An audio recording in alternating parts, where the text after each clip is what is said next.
Au sommaire de cette édition, les membres du G5+, ont appelé François Bozizé et certains groupes armés qui mènent une offensive visant à perturber les élections du 27 décembre à déposer les armes. L'ancien président du Burundi, Pierre Buyoya, décédé dans la nuit de jeudi à vendredi à Paris du Covid-19 à l'âge de 71 ans, sera enterré au Mali où il résidait. L'annonce a été faite ce dimanche par sa famille.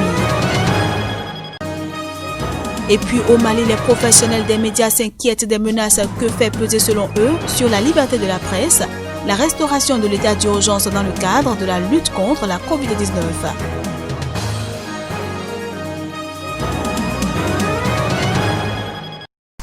Merci de toujours préférer Sika TV pour vous informer à toutes et à tous.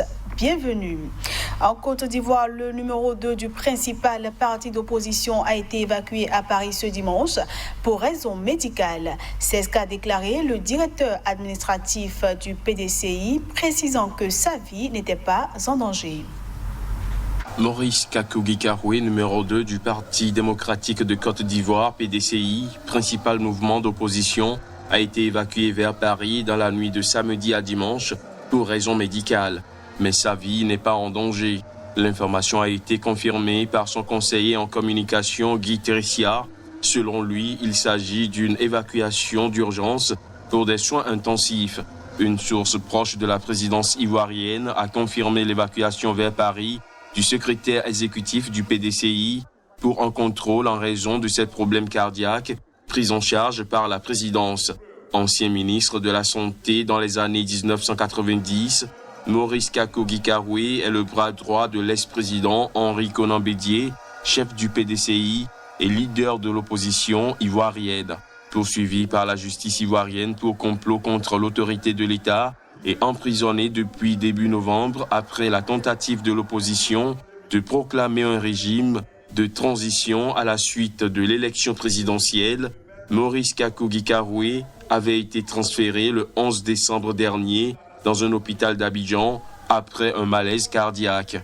Ce transfert médical intervient alors que le Premier ministre Ahmed Bakayoko ouvre ce lundi matin le bal des discussions avec les partis d'opposition et la société civile en vue de la préparation des législatives prévues pour le premier trimestre de l'an prochain. Ces rencontres font suite à la première prise de contact il y a plus d'un mois entre le chef de l'État Alassane Ouattara et Henri Konan Bédié, qui conteste toujours la réélection du président à un troisième mandat au mois d'octobre dernier.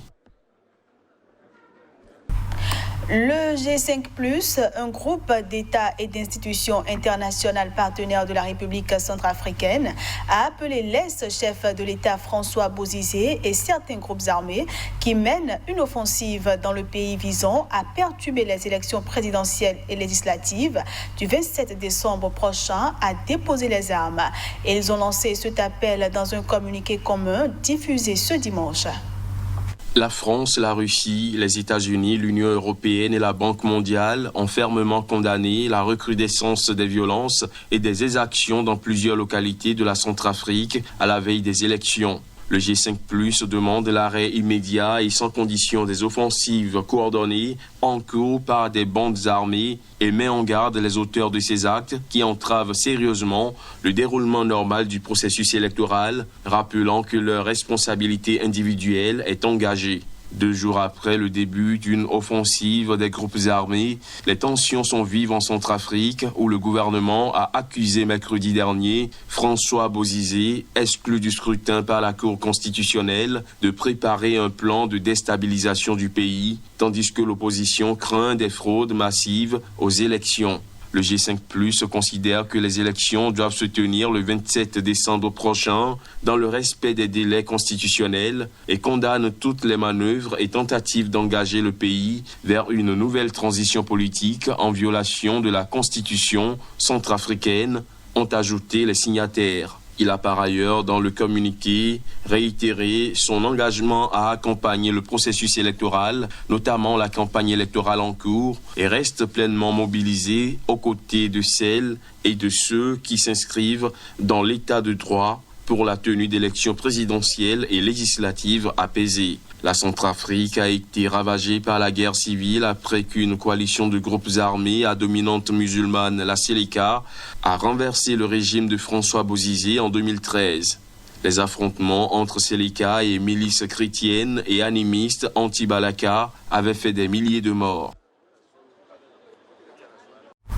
Pour mieux décrypter cette actualité centrafricaine, j'ai à mes côtés mon confrère Johannes Tawanou. Johannes, bonjour. Bonjour Candice Degoué, bonjour amis téléspectateurs. Alors comme les téléspectateurs, vous venez de suivre ce élément sur la Centrafrique où la situation sécuritaire est préoccupante. Qu'est-ce qui pourrait expliquer l'offensive des groupes armés? Alors, je soulignerai 2 points principaux. Le premier, c'est le retour au pays, il y a environ 1 an, de l'ancien président François Bozizé. C'est un personnage sulfureux qui, depuis les années 80, au tout début, en 1982 notamment, a déjà commencé à tenter ou à mettre en branle des coups d'État. C'est un personnage particulier, on le sait, général d'armée, ancien chef d'état-major, ancien aide de camp. Il a le parcours aussi bien militaire que politique il est ancien chef d'État, donc il a une capacité de mobilisation, le fait d'être revenu en Centrafrique. Et le deuxième point, c'est que cet ancien président-là, Bozizé donc, a pu échanger ou s'est déplacé dans certaines régions du pays qui sont aux mains de miliciens, donc de ces groupes armés-là. Il se murmure ou il se chuchote qu'il a eu le temps d'échanger avec les groupes armés pour leur proposer visiblement une alternative. C'est ce qui pourrait expliquer cette offensive-là. Alors, on sait que les élections législatives et présidentielles se tiendront dimanche prochain. Au vu de cette situation, est-ce qu'on peut dire qu'elles auront toujours lieu?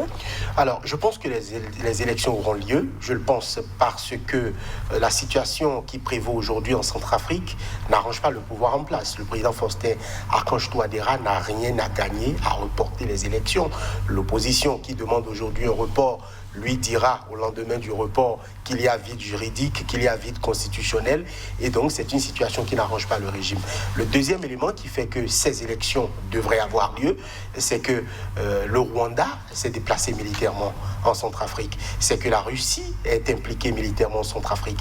Donc il y a des pays forts, aussi bien en Afrique que de par le monde, qui tiennent à ce que les institutions ne vacillent pas en République centrafricaine. Donc les groupes armés ont peut-être des armes et des soutiens opaques, on va le dire, mais officiellement et avec le soutien dont peut disposer le président Faustin Archange Touadéra, les groupes armés ont plus à perdre qu'à gagner. Je pense que les élections auront lieu dimanche prochain. Et très rapidement, quelle issue voyez-vous à cette crise? Alors, il faut nettoyer la République centrafricaine des groupes armés qui contrôlent, on va le dire encore une fois, 2/3 du territoire centrafricain. Il faut les nettoyer et je pense que le premier chantier donc, du président Faustin Archange Touadéra, si d'aventure il était réélu, devra être de nettoyer le pays et de contrôler toute la surface de la République centrafricaine. C'est un vaste projet, mais avec le soutien des armées qui sont aujourd'hui déployées en Centrafrique, notamment le Rwanda ou la Russie, ils devraient pouvoir commencer déjà à le faire. Pourquoi pas faire taire les armes?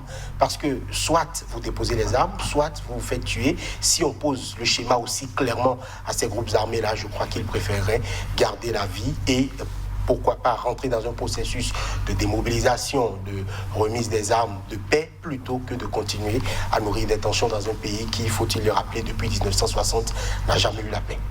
Et espérons que tout se passe bien. Tout à fait, c'est ce qu'on souhaite pour le peuple centrafricain qui a des richesses, des gisements dans le pays, mais qui croupit dans une misère ambiante, c'est dommage. Johannes Tawanou, merci. Un plaisir. Ce journal se poursuit. L'ancien président du Burundi, Pierre Buyoya, décédé dans la nuit de jeudi à vendredi à Paris du Covid-19 à l'âge de 111 ans, sera enterré au Mali où il résidait. C'est ce qu'a annoncé sa famille ce dimanche dans un communiqué. L'épouse, les enfants et petits-enfants du président Pierre Buyoya annoncent aux parents, amis et connaissances que les funérailles du défunt se dérouleront au Mali, où le président Buyoya et son épouse résidaient depuis quelques années. La date des funérailles sera communiquée ultérieurement. C'est ce qu'a indiqué la famille de l'ancien président burundais dans un communiqué ce dimanche. Selon un haut cadre du gouvernement burundais, la présidence du Burundi a informé la famille que comme tout citoyen burundais, Pierre Buyoya avait le droit d'être enterré chez lui, mais qu'il ne bénéficierait pas des honneurs dus à un ancien chef de l'État à cause de sa condamnation. Pierre Buyoya a été, rappelons-le, condamné en octobre 2020 par contumace dans son pays, avec une vingtaine d'anciens hauts responsables civils et militaires qui lui étaient proches, pour l'assassinat en 1993 de Melchior Ndadaye, premier président démocratiquement élu 3 mois auparavant du Burundi et premier Hutu à accéder au pouvoir. Mais Pierre Buyoya avait dénoncé un procès politique mené de manière scandaleuse et orchestré selon lui par le pouvoir en place.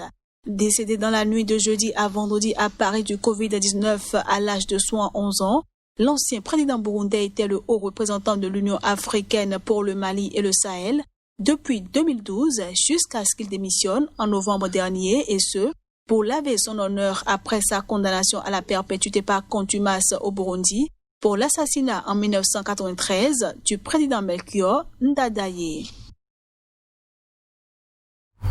Et puis, les professionnels des médias au Mali s'inquiètent des menaces que fait peser, selon eux, sur la liberté de la presse la restauration de l'état d'urgence annoncé vendredi dernier dans le cadre de la lutte contre la pandémie de Covid-19.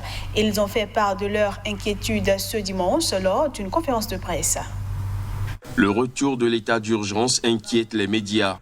Levé lors de la démission du gouvernement au mois d'août dernier, son rétablissement a été ordonné dans un communiqué par le Conseil national de transition, un texte qui affirme que les autorités administratives compétentes sont habilitées à prendre toutes les mesures appropriées pour assurer le contrôle de la presse et des publications de toute nature, des réseaux sociaux, ainsi que celui des émissions radiophoniques ou télévisées, des projections cinématographiques et des représentations théâtrales, ce qui est inacceptable pour les journalistes. Ce dimanche, le ministère de l'administration territoriale s'est défendu de toute visée liberticide de la part des autorités de la transition qui, selon un communiqué, n'ont fait que répéter les instructions déjà établies lors des précédents états d'urgence.